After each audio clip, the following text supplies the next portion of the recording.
4,000 years before the Common Era, humanity stood at the precipice of its greatest achievement, the birth of civilization. This transformation began as humans moved from scattered tribal life to large, organized societies. Our journey starts in the land between the rivers, Mesopotamia, the cradle of civilization. The rivers were both a blessing and a curse, bringing fertile silt but also devastating floods. To survive, the first inhabitants, the Sumerians, were forced to cooperate on a scale never before seen. They learned to manage the water through complex systems of irrigation canals and dikes. This mastery of water created massive agricultural surpluses, the foundation of their success. These surpluses allowed settlements to grow into the world's first true urban centers, the Sumerian city-states. Cities like Uruk, Ur, and Lagash housed tens of thousands of people, complete with walls, markets, and temples. The organization required to manage these cities birthed the first organized governance, often centered around the temple priests. The complexity of managing accounts and large populations led to perhaps their greatest invention, writing.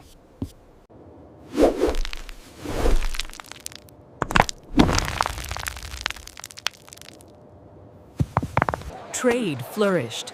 The need for a standardized method of exchange became critical. Though not currency as we know it, they used fixed weights of precious metals, like silver, as a universal medium of exchange.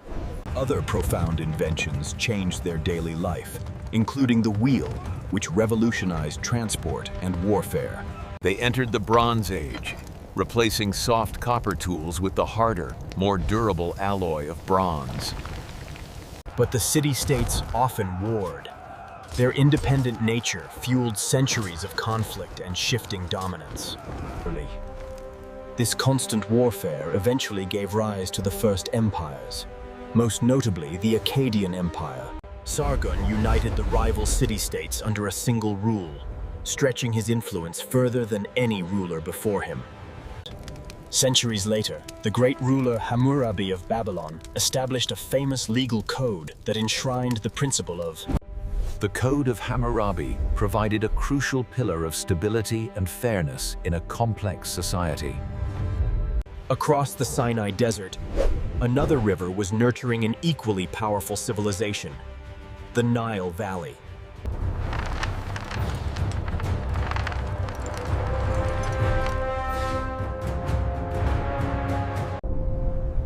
Part 2. Egypt and Indus Valley.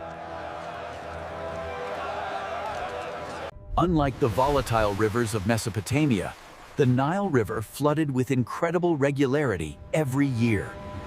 This predictable annual flood created a deep, rich layer of black topsoil, turning the desert edge into a breadbasket.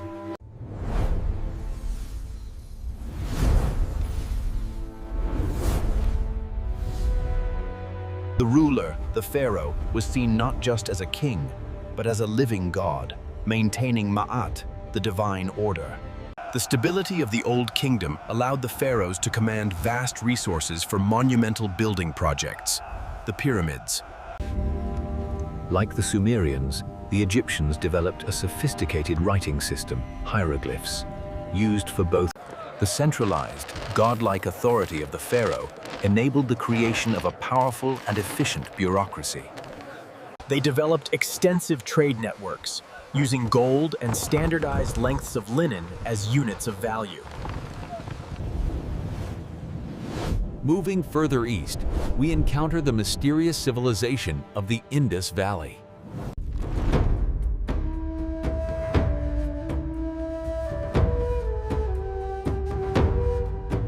Flourishing along the Indus River in what is now Pakistan and India, this civilization was unique in its planning. Cities like Mohenjo-daro and Harappa were built on precise grid patterns, suggesting strong central planning and administration. They pioneered advanced urban sanitation, featuring sophisticated drainage and even private bathrooms in homes. Public works, such as the Great Bath, indicate a society prioritizing hygiene and perhaps ritual cleanliness. Despite their advancements, their script remains largely undeciphered, leaving many mysteries about their politics and religion. We know they maintained extensive maritime trade routes with Mesopotamia, exchanging beads, seals, and timber. Their incredible standardization of weights and measures across thousands of miles hints at a stable, unified economic system. Around 1900 BCE, for reasons still debated, this mighty civilization began a mysterious decline and eventual collapse. Finally, our journey moves to the east, to the great river system that nurtured the civilization of China.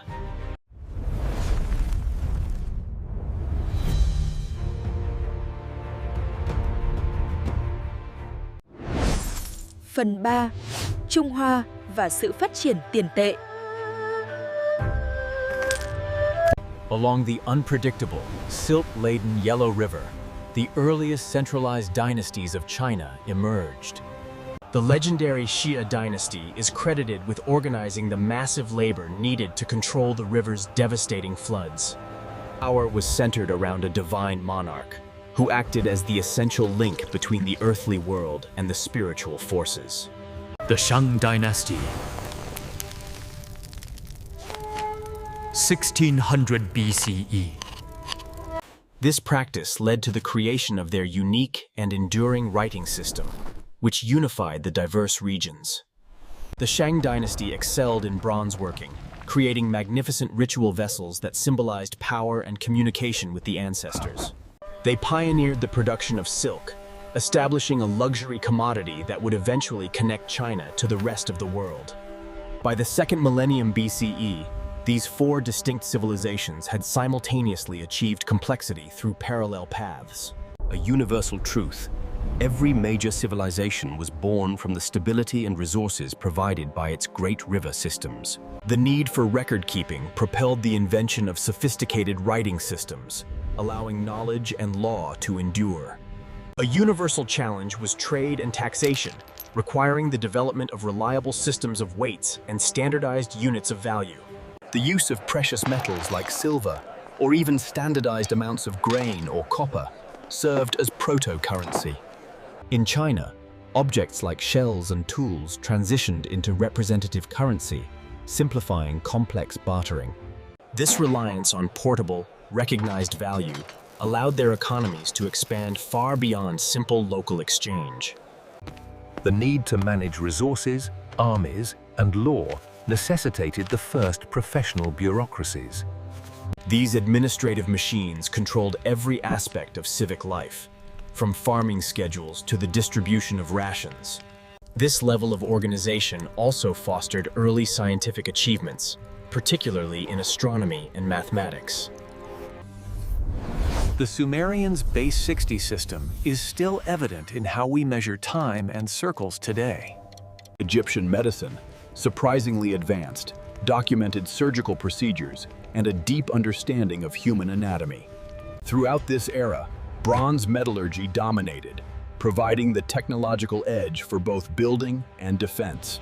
Organized militaries and the use of the chariot solidified the power of the central states, allowing them to project power over huge territories. Political ideologies emerged to justify rule, from the divine pharaoh to the Chinese concept of the mandate of heaven. Dynastic succession and religious sanction provided the stability necessary for these cultures to last for millennia. Religion was deeply woven into every aspect of life, explaining the forces of nature and guiding moral conduct. Monumental architecture served primarily as a link to the divine, emphasizing the hierarchy between gods, rulers, and commoners. The wealth generated by these agricultural empires was often focused on glorifying the dead and ensuring a prosperous afterlife. However, none of these empires were eternal. Climate change, internal revolt, or invasion often led to periods of collapse and instability. External pressures from migrating peoples, often possessing superior weaponry like iron, challenged the bronze-wielding empires. The shift to Iron Age technology after 1200 BCE marked the eventual end of the Bronze Age societies we have explored. By 1000 BCE, this persisted, The political and technological landscapes of the ancient These four river valley civilizations established the foundational concepts for almost every organized society that followed. From Mesopotamia came the gift of literacy, organized law, and the city as a concept. Egypt left us with a powerful legacy of centralized governance, monumental architecture, and early science. The Indus Valley demonstrated the height of urban planning, sanitation, and economic standardization. China gave us an enduring dynastic structure, a unified writing system, and the mandate of heaven. Their innovations in governance, trade, law, and currency would be inherited and adapted by the classical world. The period from 3000 to 1000 BCE was truly the dawn of the structured world we inhabit today.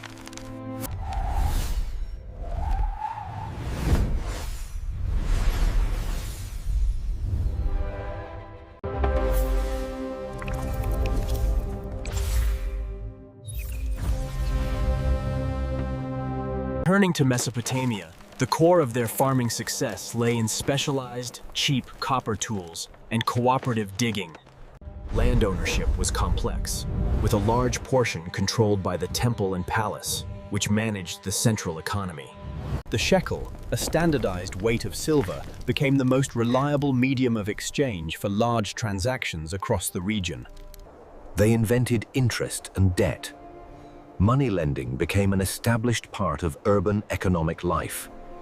The tablet house, or school, was created to train the elite administrative class, the scribes, who managed the economy. In Egypt, the uniformity of the Nile meant farming practices were highly predictable, leading to a massive annual harvest. Grain, particularly barley, often functioned as the primary currency for paying workers and soldiers, carefully stored by the state. For international trade and high-value payments, standardized rings of copper and gold served as reliable payment units. The centralized state ensured that the agricultural wealth was collected efficiently through a systematic and widespread tax code. The Indus Valley farmers mastered the Indus River's flow, using elaborate flood protection and irrigation techniques. The high level of standardization in weights ensured fair and transparent trade across thousands of square miles. This standardization facilitated the long-distance trade of specialized craft goods that were highly sought after by other civilizations.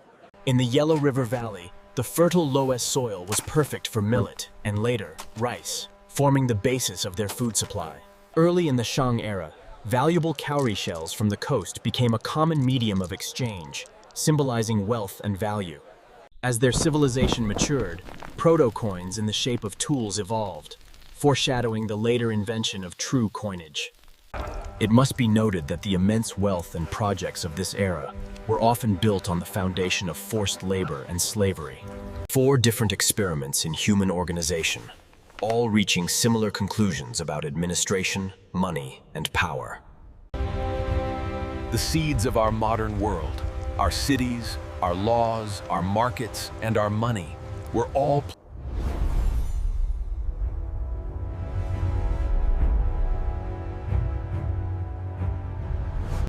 Urban life created specialists. No longer did everyone have to farm. Labor was divided. This specialization drove efficiency, creating trade items and fueling the market economy. The literacy of the scribe class gave them immense power, controlling information and the state's memory. Trade connected these disparate worlds, spreading technology, goods, and, occasionally, ideas. Simple, yet profound, technological innovations allowed a few farmers to feed many non-farmers. Elite culture flourished, marked by sophisticated art and luxury goods, demonstrating the wealth of the ruling class. The Indus civilization's commitment to urban planning and hygiene remains a benchmark for early urban management. The unbroken lineage of the Egyptian state provided unparalleled stability, enabling projects that lasted millennia. The earliest forms of money allowed individuals to save wealth and plan for the future, beyond their own harvest.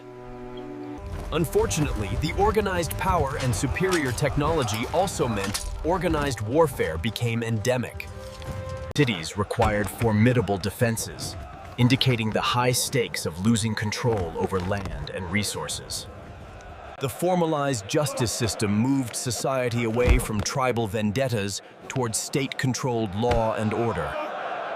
Accurate calendars and astronomical observations were essential for predicting floods and timing agricultural cycles.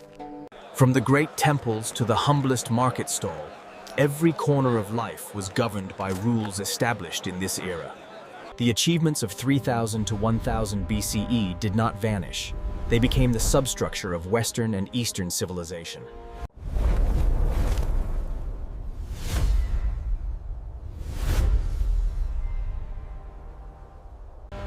The administrative power that built the ziggurat would later evolve into the institutions that govern our modern economies.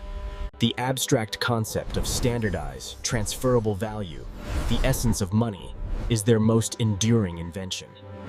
From the Epic of Gilgamesh came the first great stories, shaping human imagination for millennia.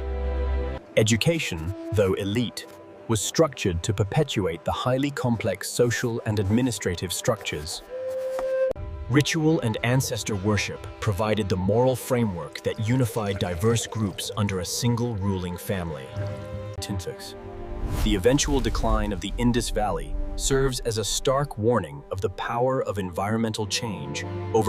But even as the cities collapsed, the agricultural knowledge and many cultural practices lived on in the successor groups. Their observations of the heavens were driven by divination, but laid the groundwork for predictive science.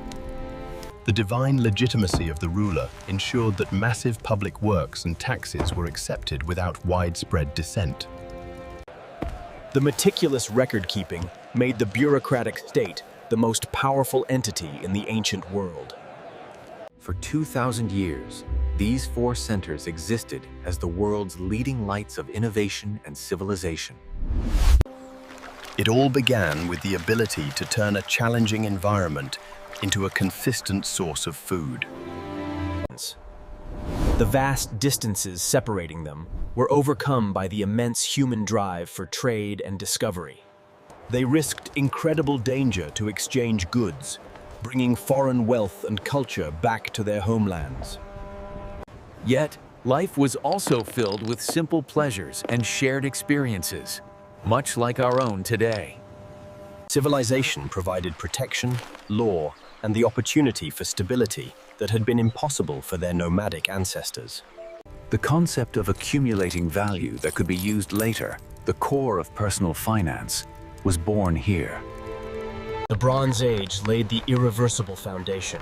From this point forward, humanity was destined for complex, organized life. They gave us the ability to transcend memory, allowing the wisdom of one generation to guide the next. Their stories are a testament to the powerful, transformative potential that emerges when people gather and organize. Look at the symmetry of our city streets, the complexity of our finance, the principles of our law. We are, in countless ways, still building upon the bedrock they established. The rivers still flow. The legacy still endures. Thank you for exploring the origins of our world.